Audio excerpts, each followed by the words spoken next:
Hello YouTube, it's time to connect the spindle, and it looks like this. This connector here was included, so plan is simply to solder this cable with a bit thicker wires into this one. But first I will check if we have some earth or ground on this one. Okay, so since there are no instructions included, it's good to measure if we have ground or not. If we have ground, it should sound something like this, which means that there is a connection between a pin here and the metal. So I will simply check.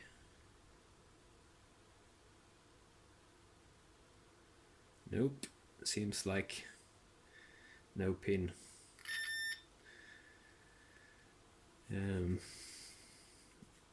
Can be used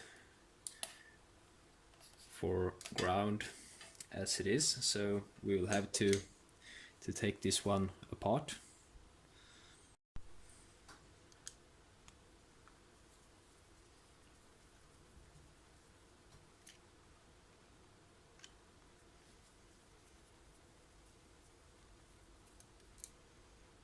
Always nice to take things apart and see what's hidden behind or down under.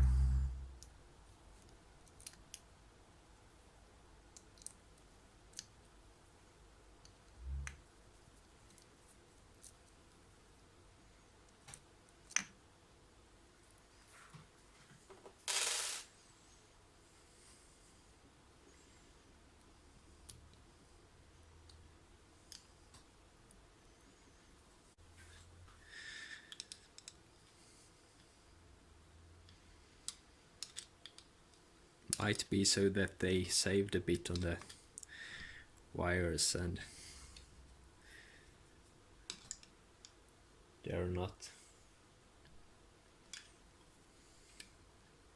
long enough.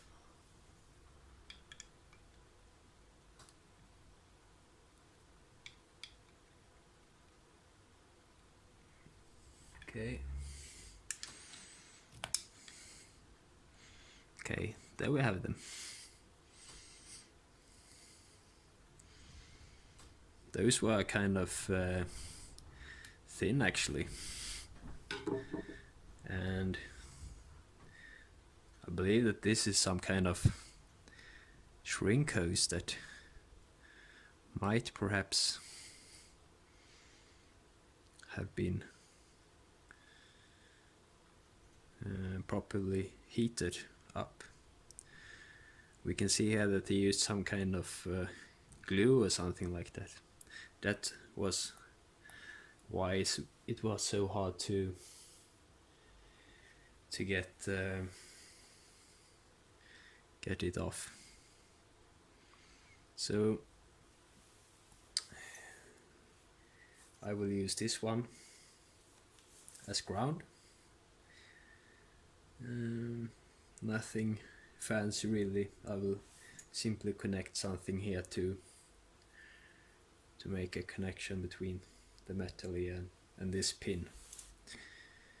Okay, so I will shut the camera off for a while now and continue. Be right back. Okay, so let's take this connector apart. We have 2 screws here and a grab screw here.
started. Okay, so I have now mounted this one to the cable to try to see how much I will need. And if we take a look at this one, it's not too much really. It's like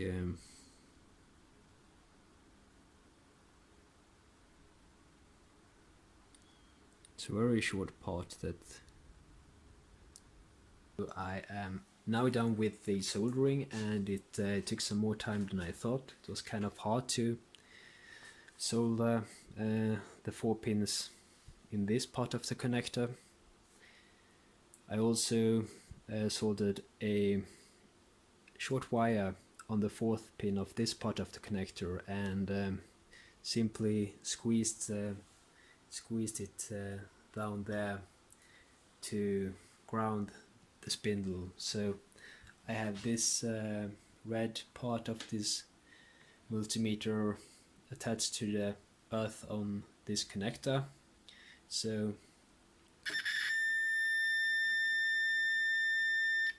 it seems to be working pretty good. I used this $10 30-watt soldering station, and taking into consideration that I am a bit rusty and I am no professional in soldering, it didn't really help to have this cheap soldering station. It, in my opinion, didn't supply enough with heat for soldering these type of bit larger cables. So I didn't go fully by the book when it comes to soldering, because yeah, this soldering station simply couldn't handle that. So I had to kind of like spot weld or do some spot soldering at first, and then build it up a bit, and then melt it all together, which I don't recommend to do. But anyways, I did it, and they seem to be stuck pretty good. But for next build, I will definitely consider to buy a cable with a pre-soldered connector. I have actually already started the VFD up and made some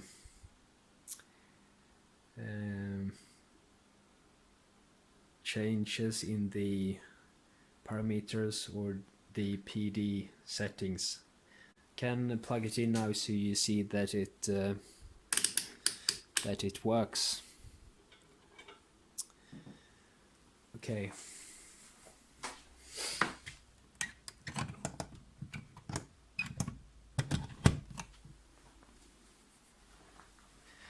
Might be good to turn the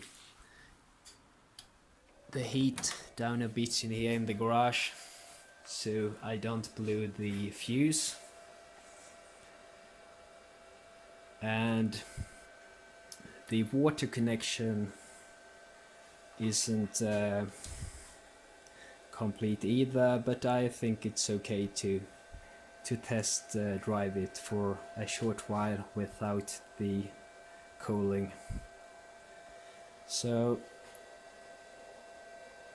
let's press run, and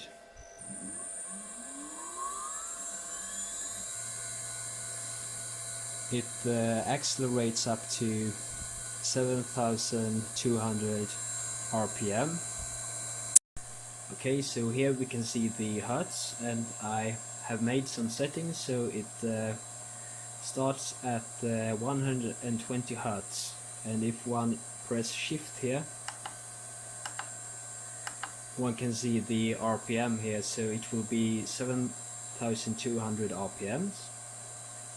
And yeah, then one can simply change the RPM up here. So it seems to work just fine.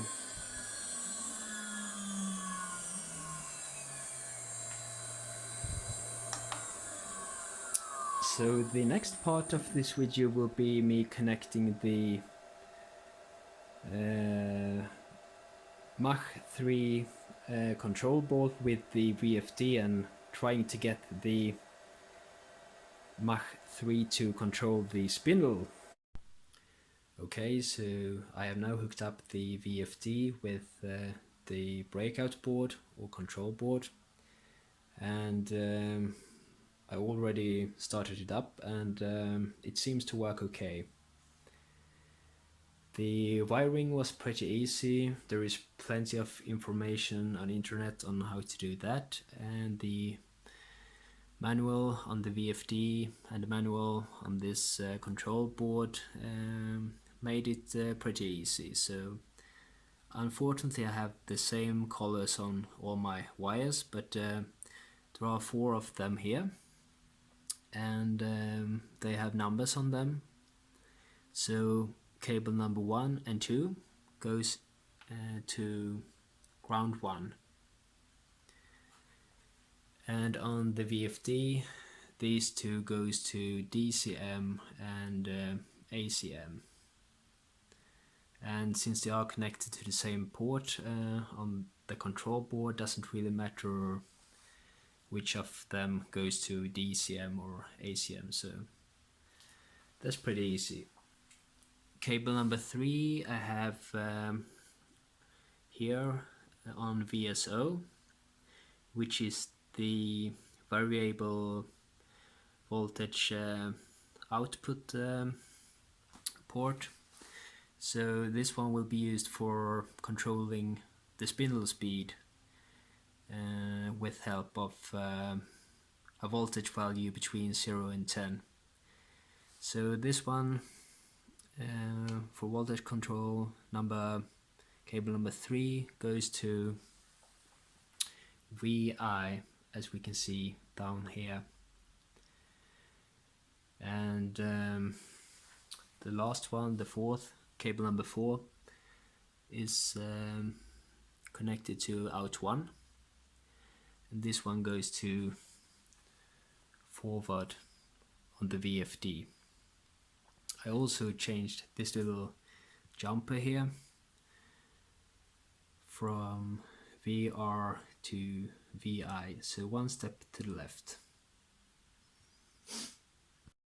Okay, so I have now changed these settings in the VFD.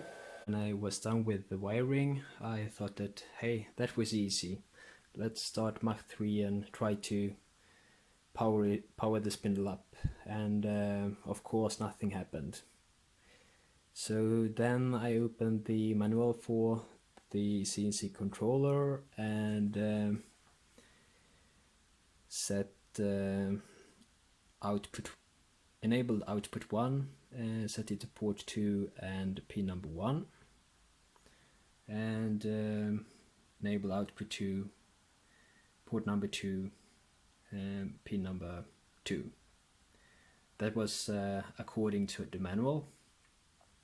I also searched for a pin or port for the VSO, but I think it's stated in the manual that one shouldn't bother with that, since the CNC control board should be able to handle that good on its own. So might be good to know if you have the same board, so you doesn't search for stuff that does not exist. Then I went to spindle setup and enabled this one and this one. According to the manual, I raised this up as high as possible and typed in the output 1 and output 2 here. I have nothing connected to output 2, so it won't happen anything if one try to change the direction of the spindle, but it can be so, doesn't damage anything. Then I also disable flood and mist relays. Okay, so after I set the settings in Mach 3, I thought that I should take the safe route, since it didn't really go as planned. So I unplugged the power of the VFD, and instead of watching or hearing if the spindle would move, I measured with a multimeter here what was going on when I changed the speed in Mach 3 and started and stopped the spindle. And well, when I changed the speed, the voltage changed between ground 1 and VSO. Yeah, so that seemed to be okay. And when I started and stopped the spindle, something happened between ground 1 and output 1. So that seemed to work as well. So I decided to power the VFD up and give it one more try. But guess what? When I pressed the spindle start, nothing happened. So then I really scratched my head a bit. So by that I started to suspect that there was something going on with the settings in the VFD, and I was actually correct about that. So this is almost embarrassing to admit, but when I set PD 001 to 1 and PD 002 to 1, it wasn't saved in the VFD because I had PD 000 not set to 0. So kind of embarrassing to admit, since I changed a lot of parameters in the VFD and then I forgot the most basic one. So I figured that out by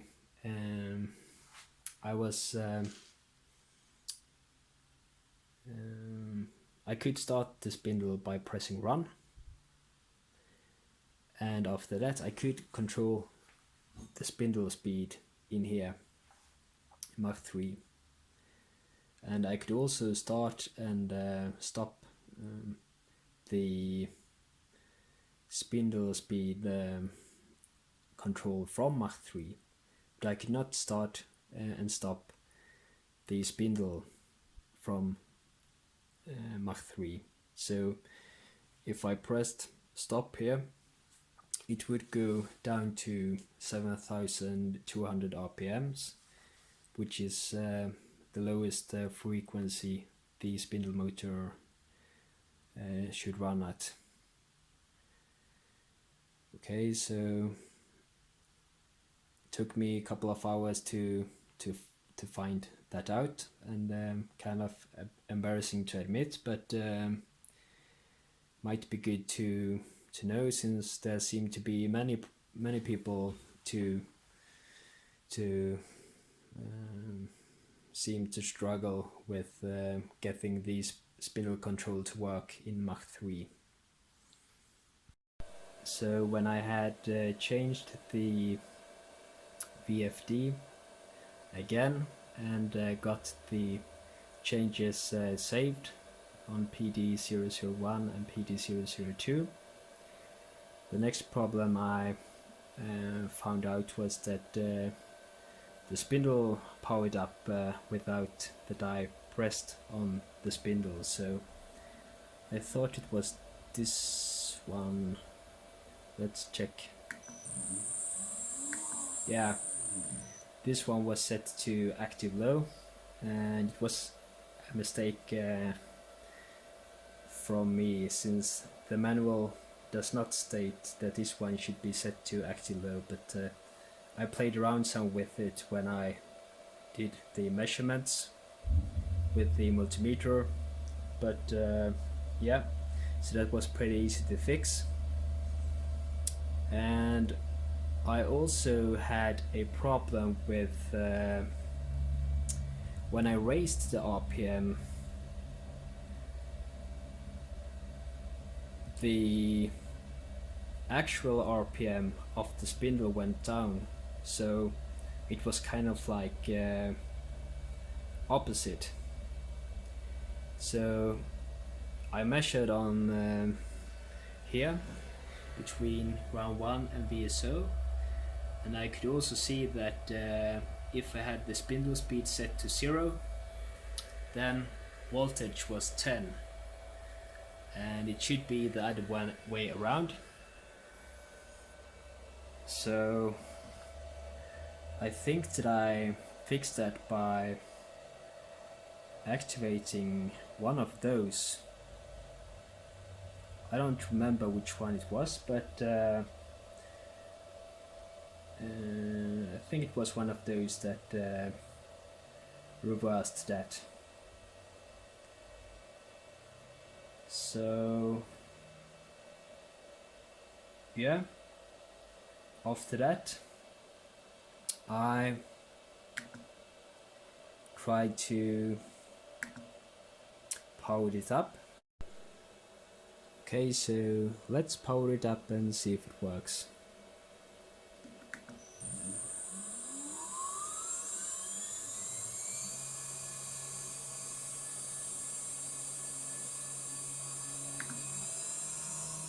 Okay, so we have 9,900 RPMs here, and we have 9,900 RPMs here, so it seems to work.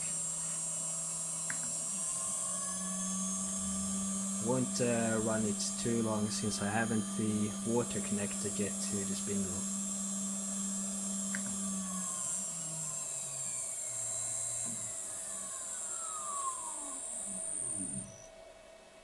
To be honest with you, I don't really know how much of use I will have of being able to control the spindle speed in Mach 3, but the geek inside me really enjoyed it.